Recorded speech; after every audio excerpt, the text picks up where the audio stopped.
Hello and welcome to PodCrash number 15. Phil isn't here today, but we've replaced him with a man superior in every single way. Mr. Ben Nichols, hello. Thank you for that introduction, Callum. It's okay. Nice to be here. So Phil's away racing in Valencia, and Ben's come up from Oxfordshire for the day, but he's got a very interesting background. So even though Phil's not here, we thought we'd jump on the chance to sit down with our first non-athlete, actually. Yeah. Would you consider yourself a non-athlete? It's a bit of artistic license for the word athlete. I used to compete as a junior quite highly nationally in tennis and played a lot of sports throughout my life, but I don't see myself as an athlete, no. Oh, right, okay, fair enough. So Ben actually works in communications, so he's worked in the LTA? Not the LTA. ITA? Actually. No, not the LTA. We'll go around the acronyms. Yeah, we'll go around the acronyms. Sport's good for those. So no, I started off my career working in sports communications and PR, so mainly in tennis. I did my... I can pick up the introduction from here. So we got the tennis bit sussed. Then in F1. Then Commonwealth Games Australia. Correct. Then WADA. And now you've started your own business. And your biggest and most valuable client, Callum Skinner, has also put some work your way. Absolutely. Delighted to work with you, Callum. So I think the theme for today's podcast is to really see what it's like from the other side. Like, are athletes really a pain in the arse to deal with for the normal world to work with? Are they a delight? Are they not? The issues that sporting organisations face when they've got a bit of controversy coming their way, and also just your take on sport and what sport needs to do to survive, I guess. It's a really competitive landscape out there. Yeah. But I guess our first question is, the idea of working in comms for sport is actually quite a new thing. Like, if we look back into the amateurism of Olympic sport, and we were talking about Formula 1 earlier, it's really quite a new position. So what do you think you bring to sport? How do you enhance sport in your kind of career, I guess? Yeah, it's a funny one working in sports PR or communications or whatever you want to call it, really, because not so many years ago, I'd certainly be redundant in this career because it didn't exist as a profession. I think you go back not so many decades and you had athletes on the one hand and you had journalists, and perhaps 60s, 70s onwards you had agents getting more involved, but sports PR professionals is much more kind of new profession. It's a new layer, if you like.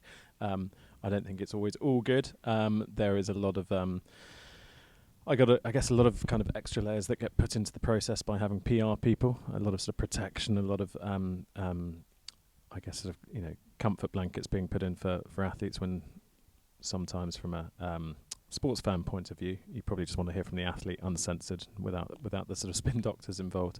But I think that there's a lot of value for people in public relations and communications when they do it well and they do it with the right intentions. So I've always taken the mindset of looking to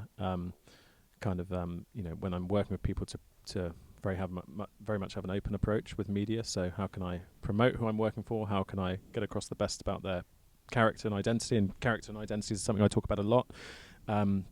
Yes, there's a certain amount of sort of protecting reputations and sort of defending to be done, but I'm much more I like to look at the kind of the upsides and the opportunities, and like to sort of not put in place too many censors between the journalist and the athlete, because I think people want to hear the authentic voice and personality of those athletes, and not the sort of the manicured approach of PR in between.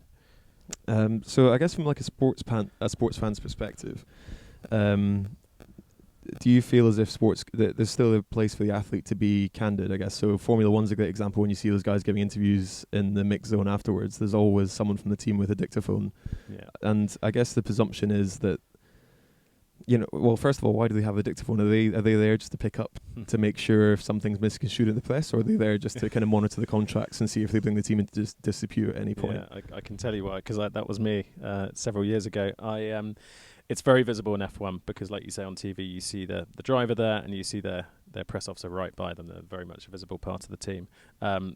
Specifically to the dictaphone part, it's a way of recording the driver's quotes, so that when you then go back to the motorhome and you're doing the press release, you haven't got to use your memory to work out what they've said. You've got it there, and you can put that into your messages and your press releases. But that's the nice side of it. Like, is it ever a kind of damage control element as well? There probably is an element of that. When I was doing it, I worked in F1 for a year. I was mainly doing it for the practical purpose of going to have to write several hundred words on the team performance and what the driver said. But no, I think there is an element of, if something gets written which you don't think is fair, or to the other extreme wasn't even said, then you can go back to your recording and say, hang on a minute, this has been totally fabricated.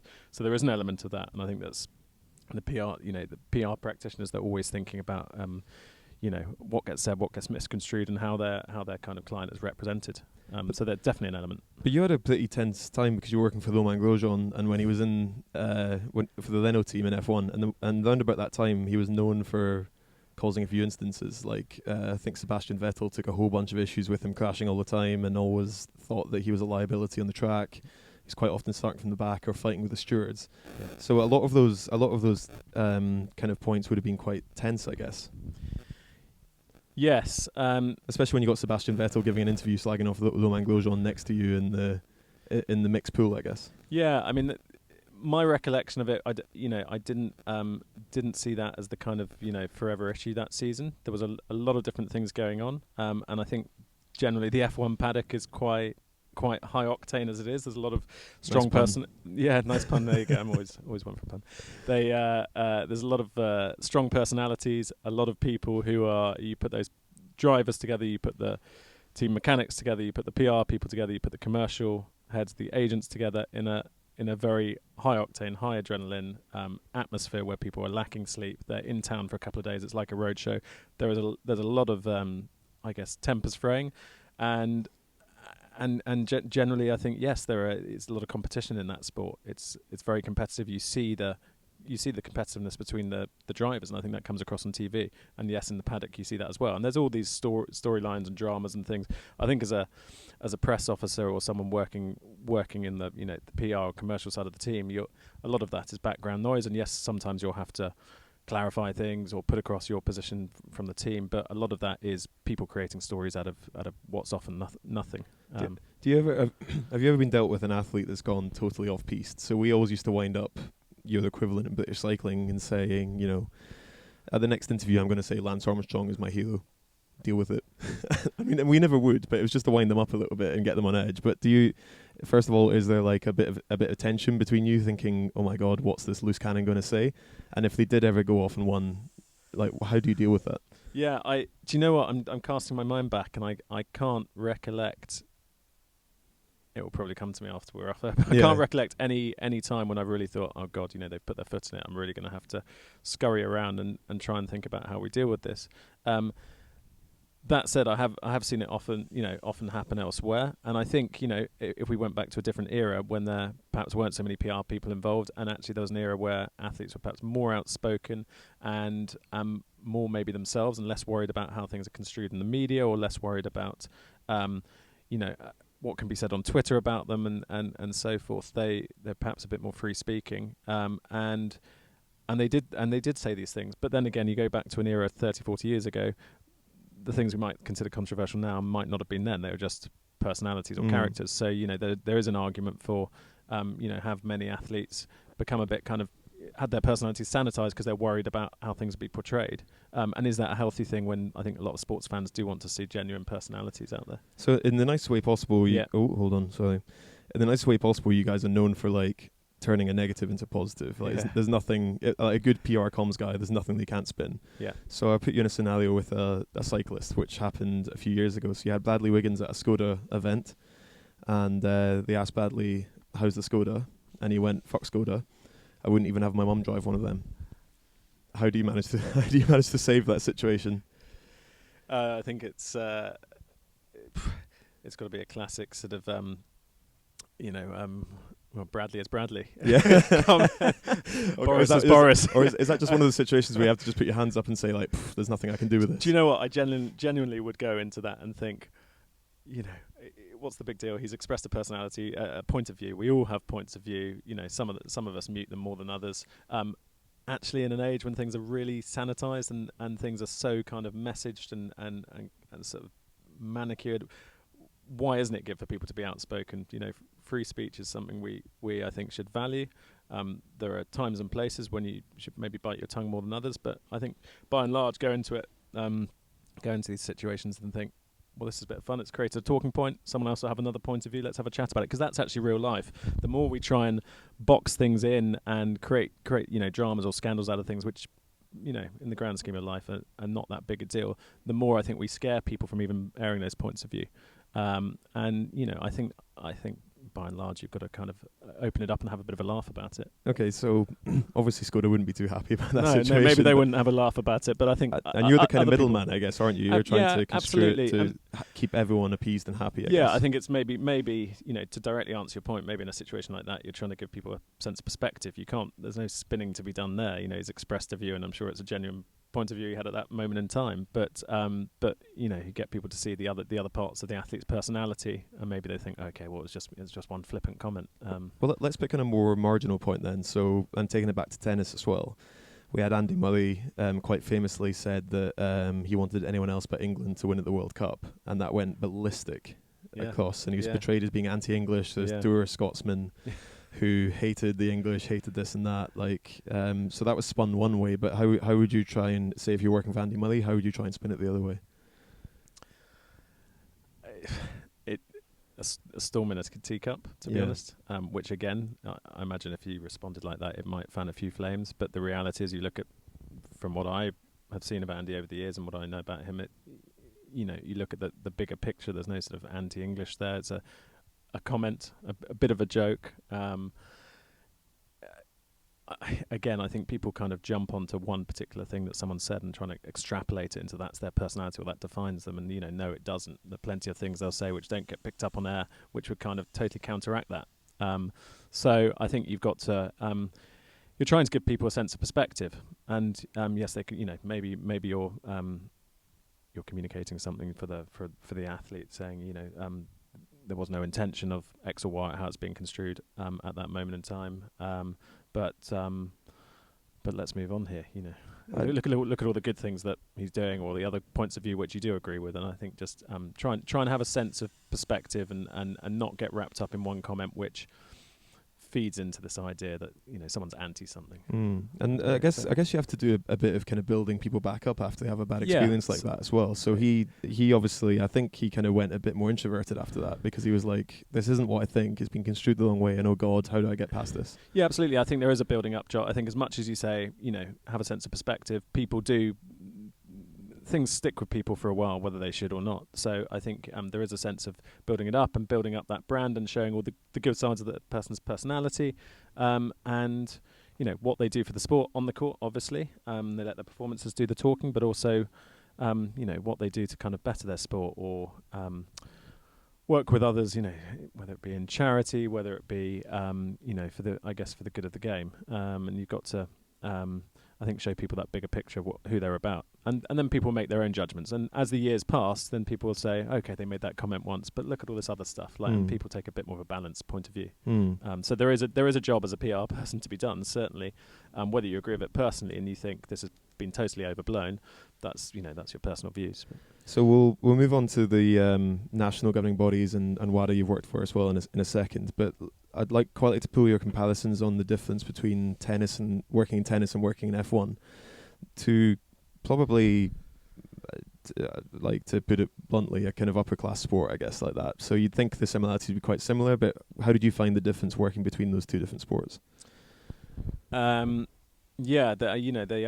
probably to the various degrees both seen as quite elitist sports. Tennis, I would say, tennis is a travelling circus. It's a tour sport, so people are going from place to place, and they're putting on a show, and then they're packing up and they're going on to the next. But there is a bit more of a sense. It's not normal life, maybe, but it is a bit more of a sense of normality than Formula One, which to me, seen from the outside and when I worked in it, certainly a sport of excess. Seen as a party sport, rightly so. And I think I was involved in an era when the parties weren't quite what they once were, but it was definitely I'm not sure if the parties will ever because they used to say this in cycling as well, and I'm never sure if maybe people have just got older and they're starting to see it through those tinted spectacles. Yeah, and maybe they didn't party as much as they used to say. Or I think I think people do. I think it was a bit more unrestricted back in the day, and there's more scrutiny on sports. So then, people need to behave themselves a bit more these days. But it's Formula One was very much a sport of excess, very kind of nouveau riche, in your face. Money is there. There's a huge amount of commercial side to it. A lot of superstars, a lot of Hollywood stars there in the paddock. It was a very showy sport, and quite in your face. Tennis, I would say, yes, is a fairly wealthy sport when you compare it to others. But actually, it wasn't so commercial. It wasn't in your face. It wasn't. There wasn't this sort of entertainment meets sort of sport crossover. It was much more. I felt it was very much about tennis players who's kind of sacrificed their whole lives, who are totally dedicated on the cause at hand, which was to be the best players they could, and that was their lives. And it was less about the sort of money and all the stuff that goes on outside the sporting arena, much more about what goes on in the court, and perhaps the personalities are a bit less entertaining than maybe you see in F1. And I think that's because in F1 it's almost like drivers sort of become a parody of themselves. They think they've got to be entertaining and all about the glamour and stuff, so they play up to that. And in tennis, they're very focused. If you look at the players, to the extreme, when some would say, okay, they've become so professional. Again, I want to see those personalities come out. So there are differences. I'd just say, in a nutshell, F1 more excess, more flamboyant, and certainly than tennis, and that's how it was to work there. So how do you rate the health of both of those sports? Because I think tennis, from an outsider's point of view anyway, seems in quite a good place. You've got really good female role models. Yeah. The circuit's in a good place. There doesn't seem to be as a sport that's struggling for money. You look at F1, there's always budget restraints, especially with the teams further back. People are criticising the sport for being quite boring and sanitised, I guess. Yeah. Jeremy Clarkson quite famously put out a video yesterday where he said, fuck Mercedes, fuck Ferrari, I'm done with all of them. Just make it entertaining again.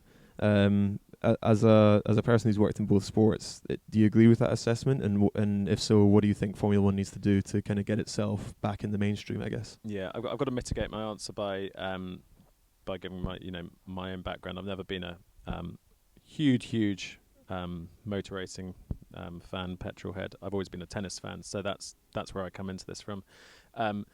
But yes, when you've got someone like Jeremy Clarkson saying it's getting a bit boring, you've definitely got to look at it and ask some questions. And I think, yes, it has become a bit more sanitised. It's become a bit less interesting, and every sport is now going through this process where they're having to compete with other disciplines within their bracket, within motor racing. So you've got Formula E, that's a competitive sport. They've got other sports, and you've got to look at the changing, trends of what consumption habits and what young people want to do and how they want to engage in sports, if they want to engage in sports at all. So you've got all these trends to deal with. But you look at something like tennis, and I think they've done a pretty good job at not trying to stand still and thinking, look, we're not going to retain this audience forever. It's one thing to keep our current audience, another thing to gather a whole lot of millions of people under a certain age and bring them into our sport. And to do that, they're doing they've got things like the ATP Cup, which is a new sort of national team event they're bringing out in January. They're revamping the Davis Cup to make it more spectator friendly. They're looking at new ways of making the sport, constantly modernising the sport and making it more entertaining. And they're doing things with tie breaks. We saw in the Wimbledon final tie break, which they did get to, which is the new rule, a tie break at 12 on the 5th. Previously, it could have gone on and on and on. Some people would love that, but they've obviously taken that decision that, hang on, are we going to lose viewers at this point? So there are sports, I think, like tennis, they're constantly looking at themselves and thinking how we moving with the times, and F1's having to do the same. But it's difficult times because audiences are fragmenting as well. People are losing attention quickly and they're going other places, whereas previously you could count for granted you get a certain number of fans. So it'd be good to move on to talking about working with organising committees like Commonwealth Games Australia, working with WADA. So they're obviously significantly less glamorous, I guess, in comparison to... It's a bit more serious. A bit more serious, yeah. And the money's maybe a little bit more limited and you have to kind of make do with what you've got. So how did you find that transition working for an organising committee like Commonwealth Games, Gold Coast and things like that? Yeah, big difference. I suppose... because I work for WADA, and I'm sure we'll talk about that, because I work for WADA, it didn't feel like a drastic change because it was a governing body mentality. Whereas if I'd gone from F1 to the Commonwealth Games, that would have been a bigger leap. But if you take the Commonwealth Games, it was a really interesting project. So I took that on because I thought, actually, the Commonwealth Games, there is a certain, from people in certain countries, Commonwealth countries, there is a certain affinity to the Games. Historically, it was very big. It was once almost as big as the Olympics. Those days are long gone. So to go into it from a communications and marketing point of view, and I'll try not to go too much into PR fluff here, but it was very much about, okay, how do you what's the identity of the Commonwealth Games? How are we going to make it stand out as something really big? And we've got a great market in Australia, people will tune in, but internationally, how are people going to tune in and not just think this is a much smaller Olympics? So it's all about how you kind of present it in a more accessible way, and just kind of, it was really trying to show that it's actually quite a progressive sports event. You've got sort of gender equality with referees, and we had I think it was 50% female referees in rugby sevens, things like this, which hadn't happened before, and then vice versa in netball, you'd have more male referees. So we're trying to do things which spoke of equality. We're trying to do things which spoke about the good side of the Commonwealth. We know its history, but it was also to talk about, okay, what does the Commonwealth mean today? And it's a pretty incredible product if you look at it like that, an eclectic group of countries, and you come together in a multi-sport event, and you've got David and Goliath, you've got giants and really small little island states who are competing against each other. You don't get that in Olympic Games. So from that perspective, it was actually being quite creative was the job there, and talk about the Commonwealth Games.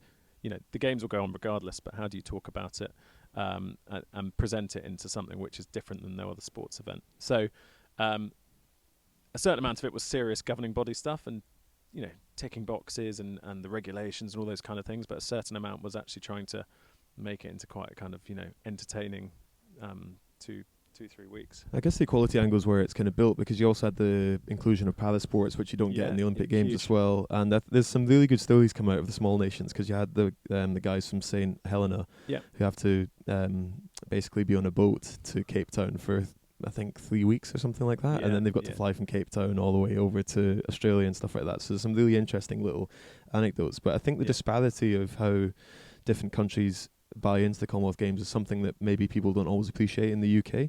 So I remember speaking to even like Canadian athletes, you can say Commonwealth Games, and it doesn't have a huge relevance. If you speak to British people, it's got, say, like a medium, it's definitely plays second fiddle to the Olympic Games. Of course, yeah. But then you speak to some Australians, and it's the biggest sporting event of the calendar, because it's a chance to beat the English. Yeah, totally. It depends which country you're from as to how it's seen. And I believe with all of those, I think there was a part. I was in Australia during the Games. I wasn't back in the UK, but there was definitely a passing interest from people that follow sport. And then for the big events like the England-Australia netball final, loads of people tuned in, and then probably suddenly thought, oh, hang on, this is the Commonwealth Games. Yeah, I used to love this event. What's it about these days? So a lot of it was about how relevant it is as a sports event. And again, something like the Commonwealth Games, it has a huge challenge, but an exciting one for how it presents itself in comparison to not just the Olympics, but all the other sports events out there. But I think different countries definitely see it different ways, and some of those smaller, islands and countries, to them it's, the absolute pinnacle of their careers, whereas to the bigger countries it's preparing for the Olympics. So yeah, it's all perspective. And I guess not to put you on the spot here, but there was a slight controversy with the Commonwealth Games. It all gone pretty smoothly, but if everyone can remember, the closing ceremony got a lot of flack. Probably from me as well. On Twitter, maybe. On Twitter, yeah, I'd had a few drinks and I was in the crowd, and I was basically just like, what the hell is this? Dangerous combination. Yeah, no.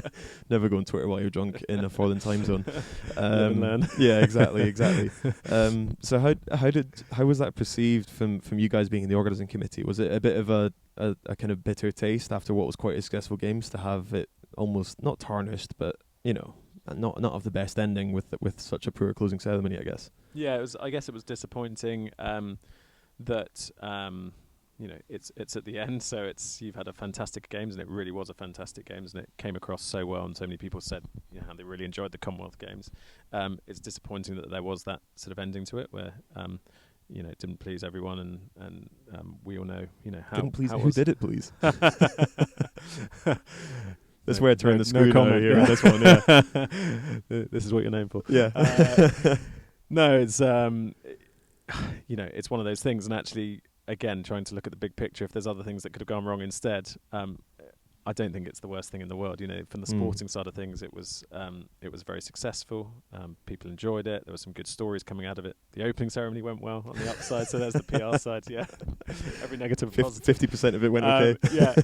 of the ceremonies. Disappointing, but by and large the games were good. So I don't think there's anything to dwell on more than that. And so I've been to 3 Commonwealth Games and Olympic Games, and like the World Championships always have opening and closings as well. And that's the only opening or closing ceremony I've ever been to. I won't be going to another one. No, I mean, there's also an element of every opening and closing ceremony trying to outdo each other. Yeah, and it's like, well, where does it end? Especially because big countries that have the Olympics, and the fireworks bill is getting bigger and bigger. Because Beijing went ridiculous. You had people rehearsing in nappies and stuff like that because they couldn't afford. You couldn't have a toilet break and stuff like that. And then London took this kind of cheerful element to it with people jumping on NHS beds and things like that. I think it was, we can't outdo them from an extravagance point of view, but let's play on our sort of self-deprecation a bit more. Yeah. And people will quite like it, and I think some people did, and some were just scratching their heads.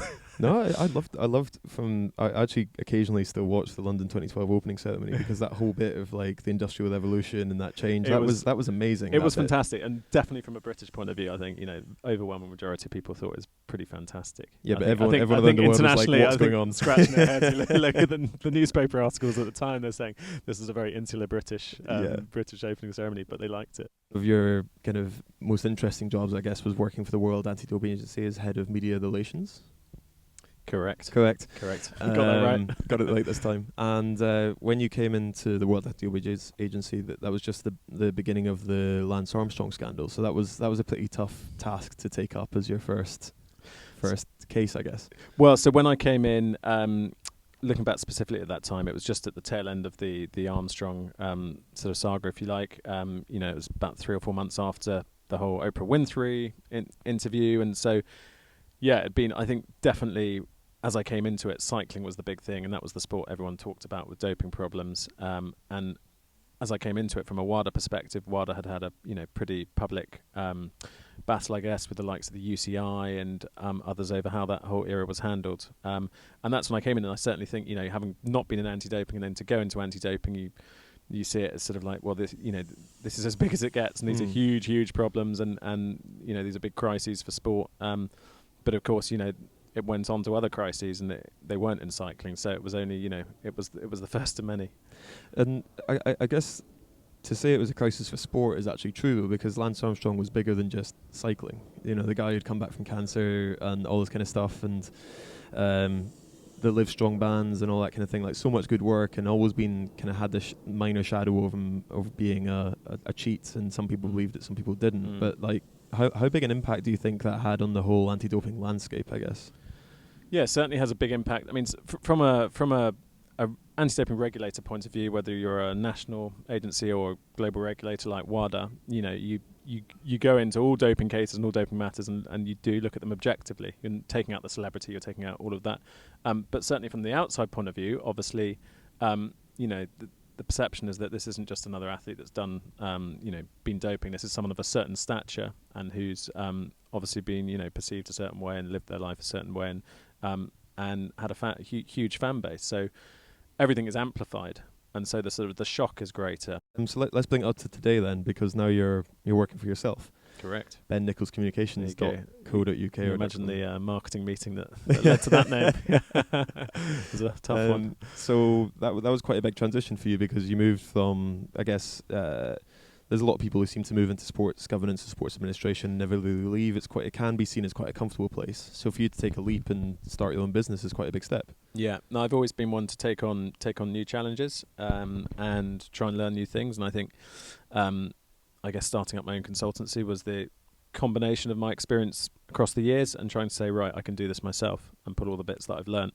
and then add the new skill of setting up your own business, which is everything from the practical side of setting up a website, announcing it, pitching for new clients, proposals, having discussions with people. You're constantly having discussions with people because you're looking at growing your business. So all those skills which you haven't had to use, which you forget when you're employed by a company. We often complain when we're employed by a company, it's feels a bit stifling and restrictive, but actually there's a lot that's done for you that as a freelancer, your own agent, you've got to work out yourself. So you certainly, I guess, you learn things a lot quicker because the buck stops with you, and you don't have all these buffers to protect you for sort of corporate culture.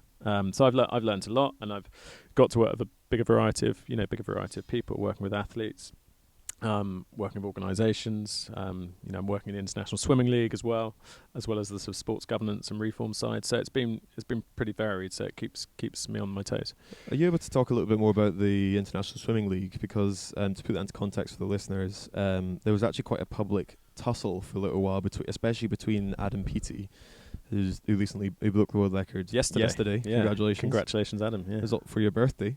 Yes, I did have a chat to him. Thank you, Adam. Thank you, Adam.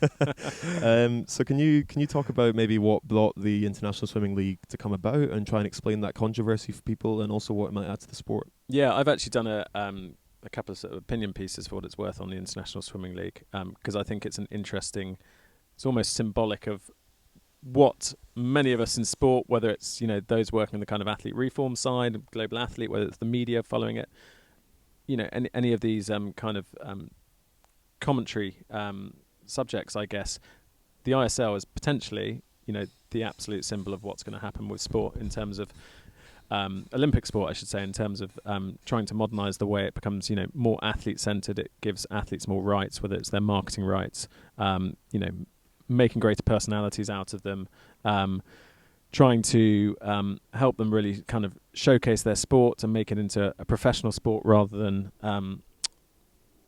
I guess, something that, the Olympic sport model in the past has been about things are done a certain way. It's quite protective. It's almost like a sort of public sector mentality. It's not a sort of entrepreneurial mindset. I think the ISL is kind of flipping that on its head and saying, actually, we need to make this a professional sport. We need fans to rally behind teams. We need to showcase these personalities and almost make swimmers into celebrities, which I think has huge potential. You look in Australia, and in many aspects, it's been a celebrity sport for a while, and that's quite rare. But then you've got this juxtaposition where when people do watch swimming in the rest of the world, a lot of people say, "Oh, we love this." So there's a massive gap there between and a huge unfulfilled potential. So I think the ISL has looked at that quite cleverly and thought swimming is a sport where we can really do this, and it's taken this franchise model of like the Indian Premier League cricket or pro leagues in the US, where it takes almost like a franchise team and gets the best talent out there and tries to grow a fan base around that. So I think it's onto something. Obviously, it's got its first meets this year in the States and in Europe, and it's got a lot of the top swimmers. It's got a lot of vocal swimmers who want to change their sport. So we're going to wind up this podcast, and then next week we're going to actually talk a little bit about what I've been up to, because I realise that's quite a common question that comes in, and I'm always the one asking the questions and not necessarily answering them. So Ben's going to be taking the interview for that one, as Phil's still away. But yeah, so tune in next week. And Ben, if people want to follow you or find your website or anything like that, what's the shout-outs for them? Yeah, so you can find my website, bennichols.co.uk. Very easy to find. You can see what I do with my business, covering media relations, communications, content and writing for athletes, governing bodies, events. Find out more what I do there. Feel free to get in touch. And from a personal point of view, I would say that Ben's done some work for me in the past, as well as I've worked with him quite closely on Global Athlete and things like that. So he really is at the top of his game. And if you need someone who's the epitome of professionalism, but also quite good at getting a bit of personality out of the athletes, is a great guy to get on board. So definitely follow him and see what he's got to offer. Thank you very much for coming on. Thanks, Callum. Cheers.